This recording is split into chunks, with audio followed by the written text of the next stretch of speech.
Through poker, I became a millionaire at 20 years old, and here's how I did it. First of all, I started poker when I was about 17. I wanted to play with friends during high school, but pretty much no one wanted to play me. I played with a friend, tearing up little pieces of paper for $10 buy-in games. I won about $80. I tried to collect from him and tried to keep playing people in general, but he did not pay me, and no one played me, so I was shit out of luck. And I didn't play online for some reason. I didn't know about it or thought I was too underage because I was 17. And so I joined a group of people, not really friends, and played 50 cent $1 and then $1, $2 around my neighborhood. I found out about them having a game and then found out about a game nearby that they had that was $1, $2. And I got my ass kicked. I lost all the time. They were quite a bit better than me overall. I wasn't very good. And I was definitely running pretty bad. Lost 80% of the time or so, 70 at least, and didn't have any big wins. They likely overraked. There were strong suggestions I was cheated, but it wasn't so clear at the moment. A couple people said I was cheated, but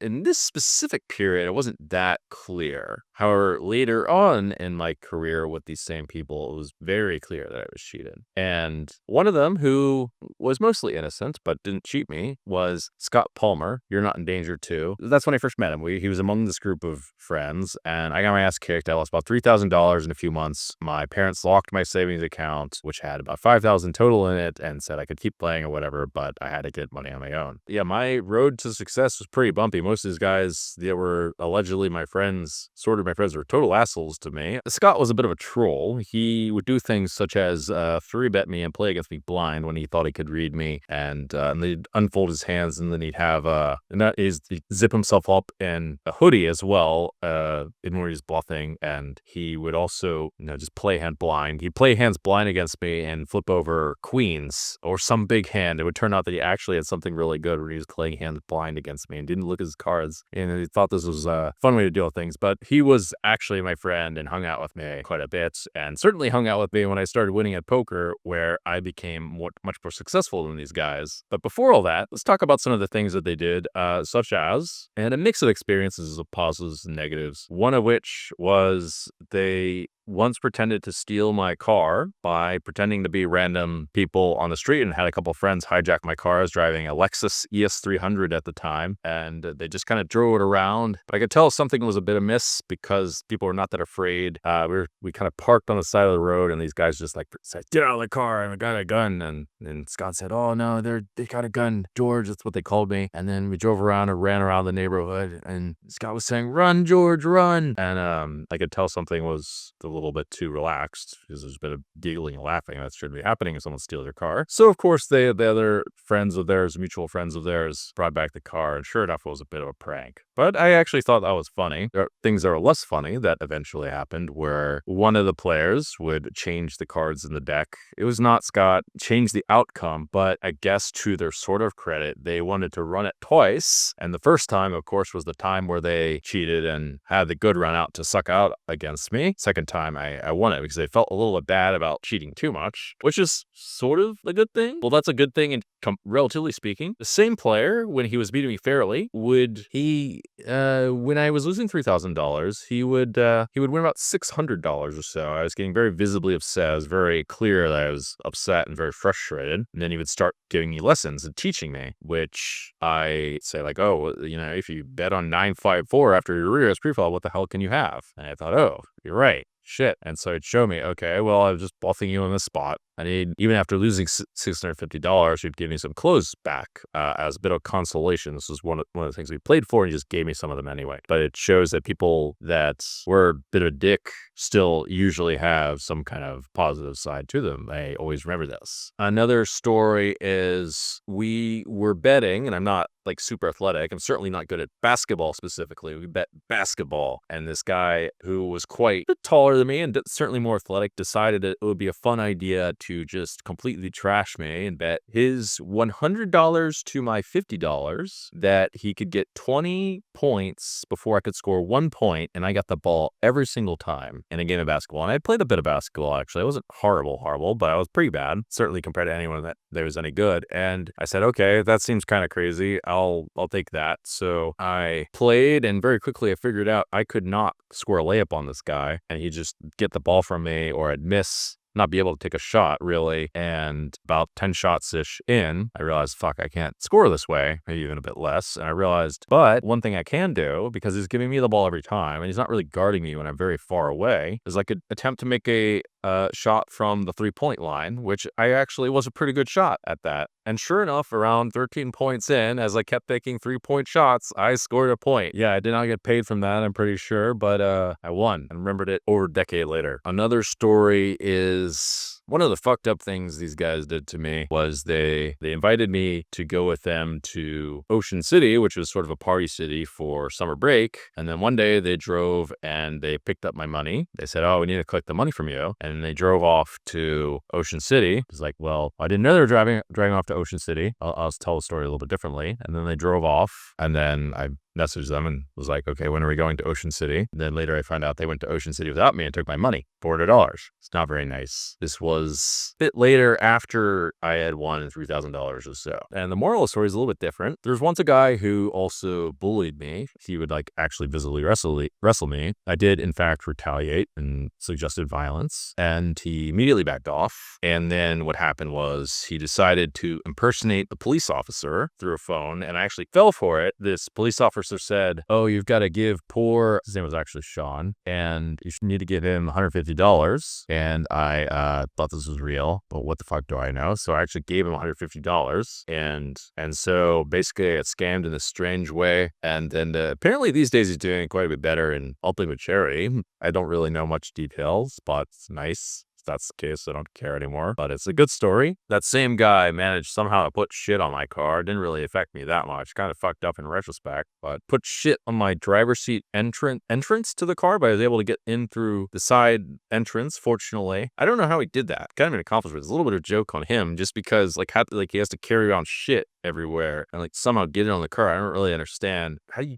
do this. I was able to just get in through the other car. I didn't even think much of it. So he like calls me up and is like, oh, I heard you had shit on your car. I'm like, oh, can I have my money back? Being not the brightest at this, I asked that question, and it's kind of fucked up, but I didn't really care. One fun fact was he did in fact bully me during a period with a bunch of other people in like kind of a violent way. He was a bit of a wrestler, right? He's wrestling me down or whatever, but kind of in front of everyone. Like, you know, what a better wrestler challenges them and say, oh, you want to wrestle? Okay. And so what happens is they actually do wrestle a bit in front of me. I almost didn't give a fuck, but he got his ass kicked right in front of me. That was kind of fun. Kind of funny to watch him get his ass kicked by someone better. But yeah, it gave me a little taste of some adversities. And by the way, the entire time I was studying online poker, I was studying on the internet and reading books about how to play poker. I read Phil Hellmuth's book, Play Like the Pros, and Doyle Brunson's book, Super System, and what I thought were good resources to learn. They were like somewhat useful. I read articles on the internet. I was trying to figure stuff out. And then I got a job at McDonald's because my account's locked. Remember, I just lost a bunch of money. I worked for about a month and made about $1,000 before realizing, holy shit, it sucks to work a full-time job or even a part-time job and go to school, because I was going to college during this time. I had to travel between the job and college. Man, did that suck. So what happened was I then found out about online, deposited a little bit of money. I lost a couple of deposits. Did deposit a $50 buy-in, $50 amount. Was happy to play as small as possible to build up my roll. I was like, fuck, I'm tired of losing. Fuck this. Losing $3,000. I thought that was a lot of money. And I worked it up to about $350. And then my account got locked because I deposited on one of the other guys' accounts. His name was Jason. They flagged my account, or flagged his account, because the same credit card was deposited for my account. So they're wondering what's going on. And I was not 18, which was the legal age. So I was kind of fucked for a little bit. I ended up biking down to the DMV around my birthday, November 14th, getting my license back and getting my $350 back, which I finally won, and then grinding it up from there. That's pretty much the beginning of all that. It took me about, from there, I was playing sit and goes, $5 sit and goes first, then $10 sit and goes, then $20 sit and goes, then $30 sit and goes, and finally I was back to even. 3 months in, I lost $3,000. The next 6 months, I slowly grinded it all the way back. And you may think, And as I was thinking, oh shit, man, I've like barely done anything in poker. I read the story of Ansky about he just kind of blasted off and won a bunch of money and it was great. And then he won a tournament for a few $1,000s or whatever. I was like, fuck, man, what am I doing in this game? Like, this sucks. I was like a bit sad. And then guess what? Destiny happened. I won a tournament for $5,000. My mind is fucking blown. $24 buy-in tournament, won it outright for $5,000. There must have been about 1,000 people in this thing. And I even won it with my signature hand at the time, King 4 offsuit, which I had bluffed someone and just kind of whipped it in their face. I bluffed you. Amazingly, I somehow won the tournament with that very hand. So after that, I had now had $3,000 plus $5,000, big money for an 18-year-old college student at the time. And I decided, well, nothing's really changed. I just got lucky. I won a tournament, being a good poker player that I was. So I withdrew the $5,000, finally able to have money. And from this point forward, I always ate out to eat. The moment where I just always didn't have white rice or whatever the fuck bullshit I had for my food. And I invested in a membership of cardrunners.com to enhance my skills and learn more. And this actually was one of the defining moments in which really things began to take off. And as I suggest, you should also get some training when you're playing poker. Speaking of which, the Jungleverse is for you potentially. Also, GTO Wizard is one that I endorse. I think they're very good. There's other ones coming up that have good resources as well. Yeah, it'll make your life a lot easier if you do this and buy tools to get better when the time is right. I also recommend not playing poker alone. Together, we can all win, certainly within the Jungleverse. And if you join, you can make friends and get along with other people in your community. And I myself will help you to become successful as I did, which we're about to find out about. So shortly after this, I had quite a big roll. I was playing $50 buy-ins. I was moving up in stakes. I discovered Heads Up Poker, where I played someone heads up, fortunately, at 25.50 and I won about $350, I think. I think that was the amount. Yeah, I was like, shit, man, there's some real money in this. $350, man, these guys are bad. I'm going to play some heads up poker. And I was watching the videos on cardrunners.com, watching guys playing these high stakes like LJ Jones playing some $2, $4, Cole South playing $50, $100, $50, $100, $10,000 buy. And I was thinking, holy shit, these guys must be really good. Oh man, I got to learn all their secrets. So I grinded and then I moved up to 50 cent, $1 really quickly. And then I moved up and I went to $1, $2 very quickly. And now I had some serious money. I must have had 8,000 plus online or so. I was starting to make $50 plus an hour. Things are getting a little serious. Things are getting a little heated. Maybe even $100 an hour.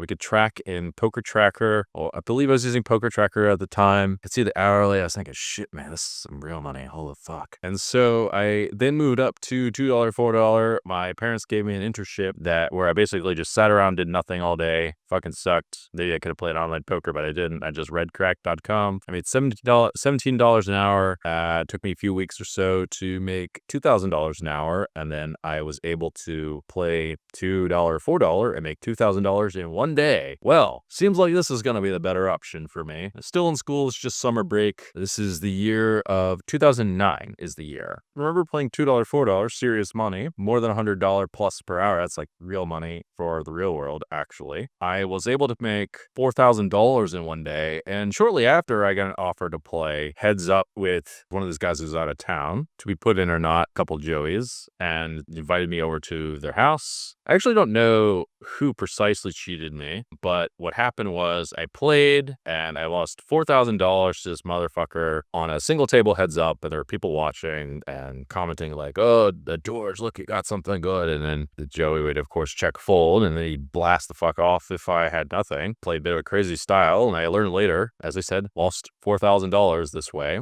Did make it in a single day, back from $2, $4 playing fair and square. Later, I found out that someone admitted that I was cheated out of $4,000 for some reason, admitted that. Smart, I found out. And I was like, oh, okay, that's interesting. That's kind of cute in retrospect. And remember playing $2, $4. Didn't stop moving up in stakes. Wasn't able to get any of that money back, but that's okay. So I was able to play $3, $6, then move it up to $5, $10. At this point, I've got 15, 20,000 or so. I know I fell back somehow to 20,000. At some point, I'd get 30,000 from $5 to $10 and move up to 10, 20. By the time I'm 19 years old, I have $100,000 at 10, 20. At this point, me and Scott are friends. We hang out a bit with this guy named Ed, who was the best player in the game. Play a little bit with him, play some $1, $2 with him. Ed was quite cocky for a long time and arrogant towards me and called me a retard outright. Yeah, I wonder if he still wants to play. Played a little bit with him. He was very good at pool and he's quite smart, I would say. He's one of the better players. This must have been towards the end of 2008. I must have been 19 years old at the time. Fast forward towards going into the future of 2009, I kept moving up in stakes. I had disconnected from most of those other guys. I was in college. I was kind of a bit of a loner at the time, and I was focused only on one thing, which is, by the way, one of the things that will help a lot towards making loads of money is being focused only on one thing, which was playing poker. I then moved up to 2550, and then I got smashed by Luke Schwartz a little bit, and then I came back and then eventually beat him playing 2550. This is where money gets really serious, $1,000 plus bankrolls. And then I don't remember a whole lot of what happened in the meantime, but I had a bit of a meteoric rise, and I started playing a lot of the coaches that I had once learned from, such as LJ Jones. I played him. I did win a little bit, not a huge amount. Didn't play Cole South at this period, but I started playing other guys playing 2550 and that sort of thing. I played at some point, Thomas Marchese is one of the better players. This is towards the end of 2009. Played Spirit Rock. He played him at 5100. This is towards the end of 2009. Crushed Spirit Rock specifically. Tom Marchese didn't go so well. I played Aaron Jones. Yeah, that's a guy that I played and won quite a bit of money from. And Lucky Chewy beat both of them. I believe Krantz I played. I watched his videos from Deuce's Crack, and I believe he beat me. White Lime as well played. Not sure how White Lime did. I believe I beat him. I played also some other instructors from Aid Jones's crew, some F-Tops winners and that kind of thing, guys who win tournaments. And this is when people who aren't so great were playing back in the day. And then I played a Silder at 2550. I didn't know who he was. He's some Swedish guy. Played a Silder at 2550. I actually beat him at 100K. And then while I'm moving up to 50-100, and I moved up to 100-200, this is where I finally became a millionaire at the age of 20 years old. And I did play a Silder, and I thought I had an edge. Maybe I did, in fact. And this is the worst session I ever had, or one of the worst sessions I ever had. And I lost $500,000, about half of my roll, in a single day to Isildur. Pretty gnarly. So I got to $1 million, lost 500, and then guess what? Next day I played Z Justin and lost $110,000. Now my mind's spinning, and I'm like thinking, oh shit, yeah, what am I gonna do? But this is story of how I made $1 million.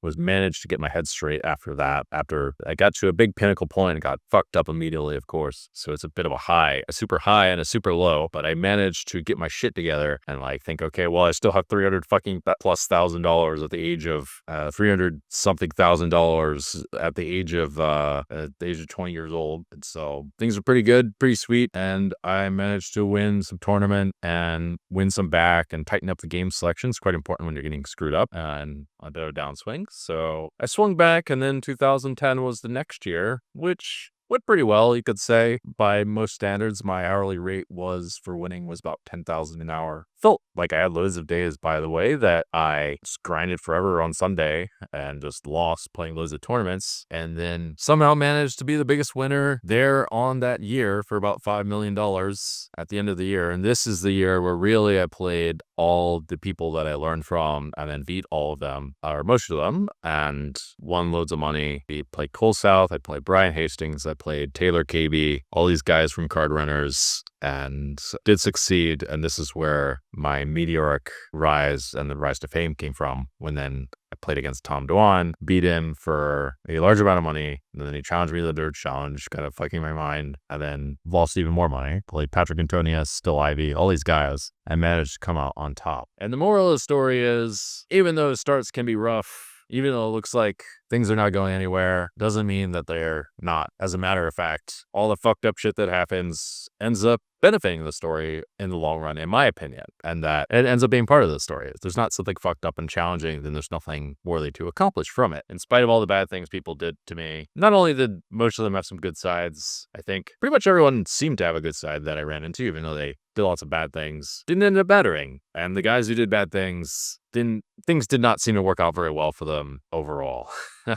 Relatively speaking, as it turns out, the best strategies are actually the nicest, or rather the most good strategies to work out in the long run, because they're aimed for the long run. But you're supposed to retaliate if people do something bad. You're supposed to defend yourself, and not supposed to get fucked up. That's actually the GTO life strategy, as it turns out. I certainly never thought I'd end up having this much success. Yeah, becoming basically a poker legend, especially when things were going pretty terribly. It all began with a desire to be free and to play games. And here I am. And so now this is part of my inspiration for supporting the poker dream. And that's what I hope that all of you guys still have, that you can escape the possibility of having a soul-crushing 9-to-5 job, and that you can also achieve extreme poker success through your meteoric rise. I'm supporting this through the Jungleverse with my writing and helping to create conditions so that you too can follow the poker dream and follow your dreams.